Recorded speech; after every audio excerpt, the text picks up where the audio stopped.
नमस्कार। आपका birth detail आपने बताया 8 अप्रैल 1972 शाम के 7:42 पर आपका जन्म हुआ है। आपकी कुंडली तुला लग्न और मकर राशि की कुंडली है, जहां लग्न के स्वामी शुक्र हैं, राशि के स्वामी शनिदेव हैं। चंद्रमा राहु के साथ होता है तो तनाव, मानसिक परेशानी, टेंशन्स देता है। वहीं चंद्रमा मकर राशि में है, शनि का गोचर इसके ऊपर चल रहा है। शनि की 7.5 का दूसरा चरण आपको चल रहा है और इत्तेफाक से शनि की महादशा भी चल रही है, यानी शनि की 7.5 का दूसरा चरण आपके लिए शारीरिक, मानसिक और व्यावसायिक तीनों रूप से स्ट्रगल कराने वाला होगा, क्योंकि आपका चंद्रमा राहु केतु अक्ष पे है, सूर्य के निकट है और शनि कुंडली के 8वें घर में बैठे हैं। इसका मतलब है 7.5 का प्रभाव, 7.5 का दूसरा चरण इस व्यक्ति पर जब तक रहेगा तब तक ये व्यक्ति जीवन में संघर्ष करेगा। शनि की महादशा में शनि की अंतर्दशा नवंबर 2022 तक चलेगी आपको, और उस दौरान तक शनि का गोचर भी 7.5 के दूसरे चरण के रूप में चलेगा।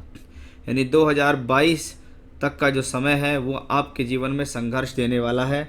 शनि की महादशा, शनि की अंतर्दशा और शनि की 7.5 के दूसरे चरण के कारण, क्योंकि 7.5 के लिए दो चीज़ें देखी जाती हैं।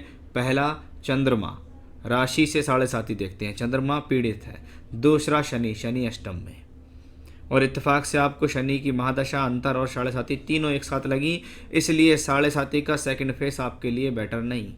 नवंबर 2019 से नवंबर 2022 तक का जो समय आपके जीवन में है, ये एक संघर्ष कराने वाला समय है। ये जीवन के सभी क्षेत्र को लेकर संघर्ष कराएगा। तुला लग्न की आपकी कुंडली है और लगन का मालिक शुक्र अष्टम भाव में अष्टमेश होकर बैठा। अष्टमेश का अष्टम में होना आयु के लिए अच्छा होता है, लेकिन लग्नेश का अष्टम में जाना जीवन में संघर्ष को बढ़ाता है। यहाँ मंगल अष्टम भाव में शुक्र और शनि के साथ बैठे हैं। ये एक अच्छा खासा राजयोग धनयोग है, क्योंकि मंगल, शनि और शुक्र तीनों अष्टम भाव में बैठे हैं, और 8वें घर में जब राजयोग बने तो जीवन में राजयोग का फल तो मिलता है, लेकिन देरी से मिलता है, क्योंकि वो राजयोग 8वें घर में बनता है। वो उस राजयोग का फल अड़चनों से मिलता है, क्योंकि वो राजयोग 8th हाउस में बनता है। 8th हाउस में इस प्रकार का राजयोग जीवन में पैतृक संपत्ति को दिलाने वाला भी होता है। कहीं ना कहीं परिवार की तरफ से सहयोग, सपोर्ट देने का कॉम्बिनेशन होता है। आइए अब देखते हैं आपकी कुंडली के अंदर बृहस्पति को। देखिएगा, तीसरे घर में है। बृहस्पति जैसा ग्रह जब कुंडली के तीसरे घर में होता है तो यह टूर से, ट्रैवलिंग से, यात्राओं से, स्थान परिवर्तन आदि से लाभ कराने वाला माना जाता है, क्योंकि कुंडली का तीसरा भाव टूर से, ट्रैवलिंग से, यात्राओं से लाभ कराने वाला माना जाता है। इससे पिछले समय में आपको बृहस्पति की दशा थी 2019 से पहले, और आप पिछले 4-5 साल से बाहर रह रहे हैं, यानी बृहस्पति की दशा ने आपको घर से बाहर भेजा। शनि की दशा में आप घर से बाहर काम अभी भी कर रहे हैं। तो एक प्लैनेटरी पोजीशंस मैंने आपकी हॉरोस्कोप्स में देखी। अब मैं आपको ये बताता हूँ कि आपकी लगन कुंडली के अलावा आपकी जो वर्ग कुंडलियाँ हैं, नवमांश हैं, दशमांश हैं, इसके अंदर ग्रहों की स्थितियाँ क्या कहती हैं। सबसे ज़्यादा फोकस होना चाहिए महादशा के मालिक पर, कि जिस ग्रह की महादशा आपको चल रही है वह ग्रह जीवन में सबसे अधिक रिजल्ट देने वाला माना जाता है। चाहे वह अच्छा है या बुरा है, लेकिन प्रभाव उसका सबसे ज़्यादा होगा। जिसके पहले प्रभाव के रूप में आप फंसे, शनि की महादशा, शनि की अंतर और शनि की 7.5 नवंबर 19 से शुरू हुई और नवंबर 22 तक चलेगी। ये 3 वर्ष तो आपके जीवन के संघर्ष वाले दिखाई दिए, क्योंकि चंद्रमा और शनि दोनों ही कुंडली में कहीं ना कहीं फंसे हुए हैं। चंद्रमा ज़्यादा कमज़ोर है, शनि को फिर भी मैं यहाँ ज़्यादा खराब नहीं मानता, लेकिन शनि की स्थिति वर्ग कुंडलियों में ज़्यादा अच्छी मुझे नहीं मिली। जैसे नवमांश में शनि नीच का होकर दूसरे घर में बैठा है, दशमांश में भी शनि नीच का होकर दूसरे घर में बैठा है। शास्त्र कहता है नीच का ग्रह जब वर्ग कुंडलियों में दूसरे भाव, धन भाव पर हो तो ये धन नाश का कॉम्बिनेशन है।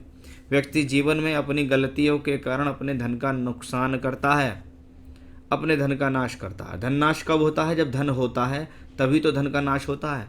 जब पैसा ही नहीं होगा किसी के पास तो उसका धन का नाश कैसे होगा। यानी ये कॉम्बिनेशन पहले धन दिलाएगा, बाद में धन का नुकसान करेगा। तो आपको अपने जीवन में बहुत ज़्यादा सावधान होना है कि आपको अपने डिसीजंस पर बहुत ज़्यादा ध्यान रखना होगा कि आप जीवन में जो पैसा कमा रहे हैं उसको कहाँ किस तरह से आपको ठिकाने लगाना है, किस तरह से आपको उसको अपने जीवन में खर्च करना है, इन्वेस्ट करना है, उसका विशेष तौर पे आपको ध्यान रखना होगा।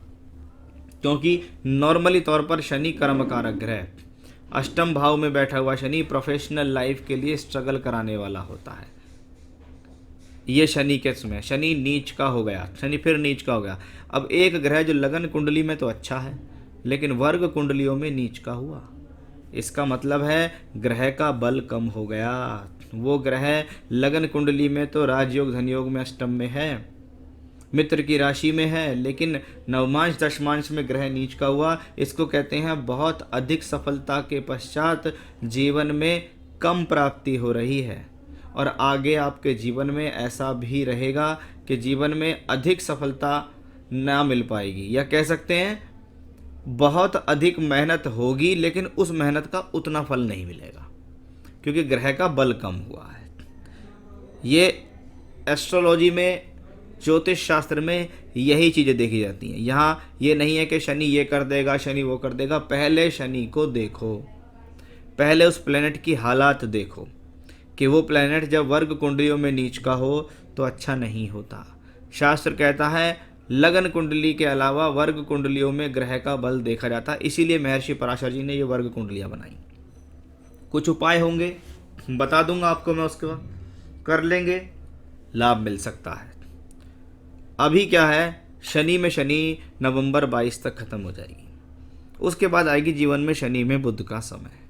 बुध कुंडली में एकादशेश और नवमेश होकर छठे घर में बैठा है और द्वादश भाव को देखता है। यानी बुध की यह स्थिति, शनि में बुध, और बुध यहाँ भी 12th हाउस में है, यानी शनि की महादशा में बुध की अंतर्दशा जीवन में एक बदलाव लाने वाली है, एक चेंज लाने वाली समय है। ये वो समय होगा जिसमें आपको नौकरी बदलने का एक अवसर प्राप्त होगा, जिसको कहते हैं नवंबर 22 से अगस्त 25 का समय आपके जीवन में ऐसा होगा। लेकिन जब दशमांश कुंडली के 12th हाउस में प्लैनेट बैठे तो कहते हैं आप सोच समझ कर निर्णय लें कि आप जिस नौकरी को लेने जा रहे हैं क्या आपके लिए वो उपयोगी है या नहीं, क्या आपको वो नौकरी लेनी चाहिए, क्या आपको नौकरी बदलनी चाहिए। इस पर आपको विशेष ध्यान देना होगा। इतनी सी ही समझदारी, इतनी सी ही सूझबूझ आपको वहाँ करनी है। जैसा कि आपने बताया कि आप बाहर रह रहे हैं, सेल्स इंजीनियर के तौर पर काम कर रहे हैं, मेहनत के बाद भी धंधा नहीं आ रहा है, क्या मुझे इस साल नई नौकरी मिलेगी और कब। मैं आपको ये सलाह दूंगा कि इस साल आप नई नौकरी ना लें, आप इसी नौकरी में बने रहें, इसी में स्ट्रगल करते रहें। उसके बाद जो अगली दशा आएगी शनि में बुध 2023 से, उसमें आपका काम हो जाएगा। 2023 में ज़्यादा अच्छा रहेगा। क्या मुझे बाहर रहकर ग्रीन कार्ड मिल पाएगा। ग्रीन कार्ड लेने के लिए अगली दशा ऐसी होनी चाहिए जो आपको लगातार बाहर रखे। हाँ, आपकी अगली दशा लगातार ऐसी है जो आपको बाहर रखेगी, तो हम कह सकते हैं कि हाँ, इस व्यक्ति को ग्रीन कार्ड मिल जाएगा, और उसमें अभी समय तो लगेगा लेकिन मिल जाएगा, क्योंकि आप वापस आने का मुझे कोई खास योग इस कुंडली में दिखता नहीं है, बाहर रहने का ही योग दिखता है। क्या मैं अपना कोई घर खरीद सकता हूँ और कौन से साल में खरीद सकता हूँ। आइए देखते हैं कुंडली में घर खरीदवाने वाले योग कौन से हैं। शनि कुंडली में चौथे पांचवें घर का मालिक है। भूमि, जमीन, जायदाद, प्रॉपर्टी चौथे घर से देखी जाती है। पंचम भाव से एजुकेशन, शिक्षा, संतान देखी जाती है।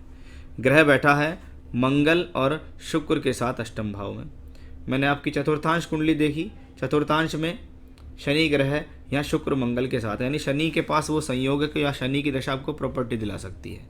शनि में केतु, शनि में शुक्र, ये वो समय आपकी लाइफ में होंगे जैसे 24, 25, 26, ये समय आपकी लाइफ में होंगे जो आपको प्रॉपर्टी से संबंधित सुख दिला सकते हैं।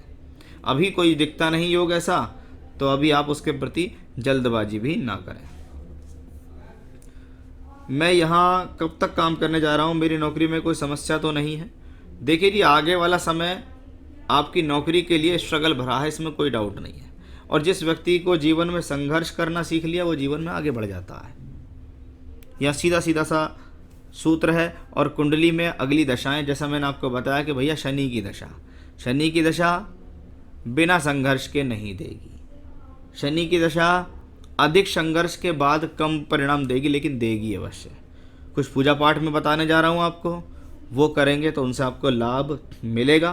क्योंकि जैसा कि आपने बताया कि 2014 से आपकी आर्थिक समस्या शुरू हुई, और मुझे तो लगता है कि जब से 7.5 और दशा लगी है तब से भी आप जीवन में संघर्ष में हैं, और अभी 2022 भी आपका संघर्ष में ही जाएगा। अब इस संघर्ष से बचने के लिए, आने वाली दशा से बचने के लिए क्या करना चाहिए आपको, जिससे आप अपने जीवन में आगे बढ़ सकें? क्योंकि अभी तो आप यहाँ लंबे समय तक काम करेंगे। नौकरी की समस्याओं से बचने के लिए शनि की 7.5 ढैया और महादशा अंतरदशा लंबी है, तो सुबह के समय हनुमान जी की पूजा करिएगा। बजरंग बाण, हनुमान अष्टक, सुंदरकांड, कुछ भी जो आपको ठीक लगे वो आप रोज़ाना सुबह के समय करिएगा। और शाम के समय जब सूर्यास्त हो जाए, सूर्यास्त के बाद आप शनि देव के बीज मंत्र ओम शम शनश्चराय नमः, इस मंत्र की कम से कम 3 माला का जाप रुद्राक्ष की माला से करें। ये पूजा सूर्यास्त के बाद ही करनी है, उससे पहले नहीं करनी।